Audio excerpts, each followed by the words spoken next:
Today we're going to answer an age-old question that has had men and scholars stumped for years, decades, nay, centuries. Okay, we may not answer, but we're sure going to talk about it. Roll the titles!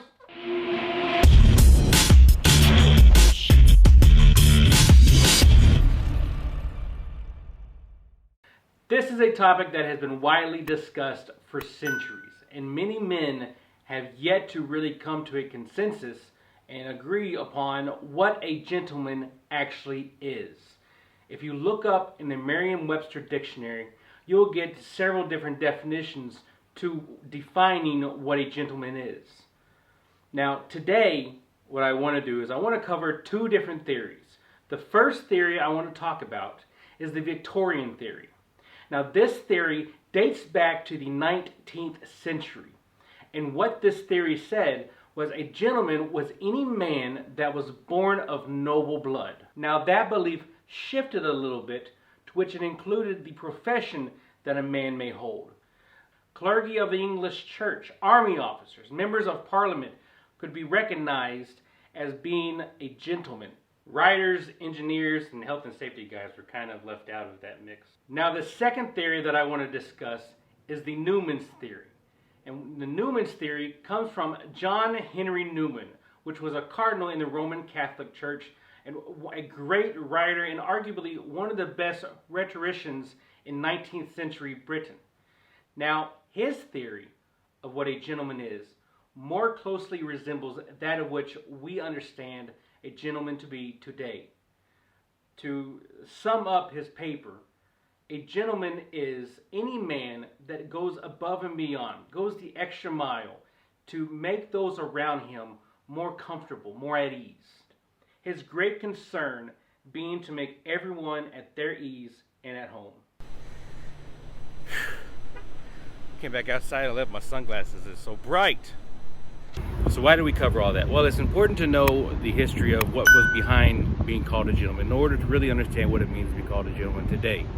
And one thing that I failed to mention was a king back in the Victorian times.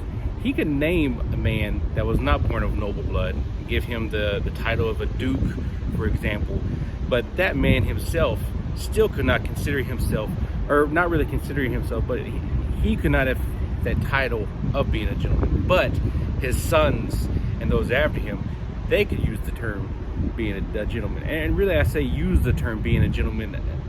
A gentleman never calls himself a gentleman. It's always a way that other people look to him as being. It's something that a man strives to become, but he himself never uses the term a gentleman, calling himself a gentleman. So what does it mean to be a gentleman? Well, it can really mean quite a number of things, really.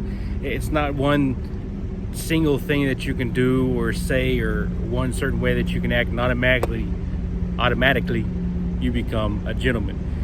Being a gentleman is more of an idea that a man strives to each and every day.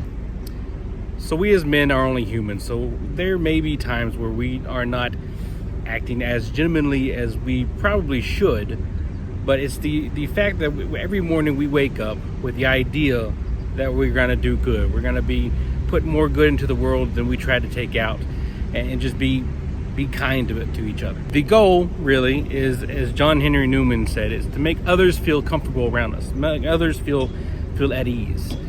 And the way that we do this is just being kind to each other every day. As far as men, we try to become gentlemen, not just opening doors for ladies, but open doors for other men, for children.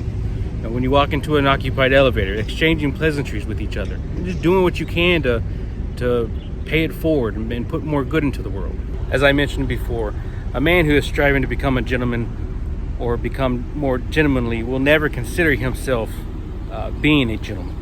He will never refer to himself as being a gentleman. That term is more reserved for other people and how they refer to that man and his character. Other people will refer to him as a gentleman. But if a man ever considers himself a gentleman, it's kind of missing the point.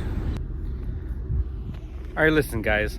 So my definition of what a gentleman is not written in stone. It's just my opinion. And I hope the more you watch these videos and the videos that are here to come, that you kind of understand where I'm getting at, what I mean by, you know, my definition of a gentleman. Your definition of a gentleman may be completely different from my definition of a gentleman, and that's completely fine.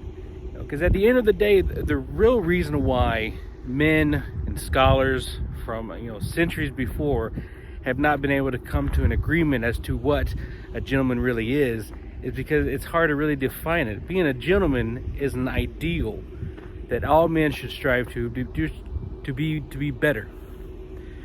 So, you know, don't be upset if my definition doesn't match your definition. You know, it doesn't really have to. It's just my opinion.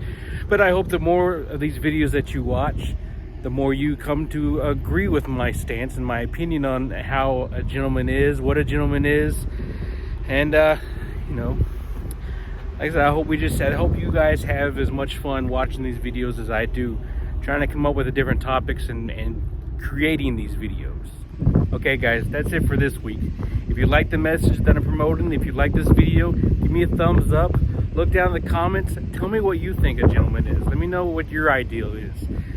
Make sure you subscribe and hit the little bell icon so you get notified whenever I put out new content. And we will see you guys next week. Have a good one.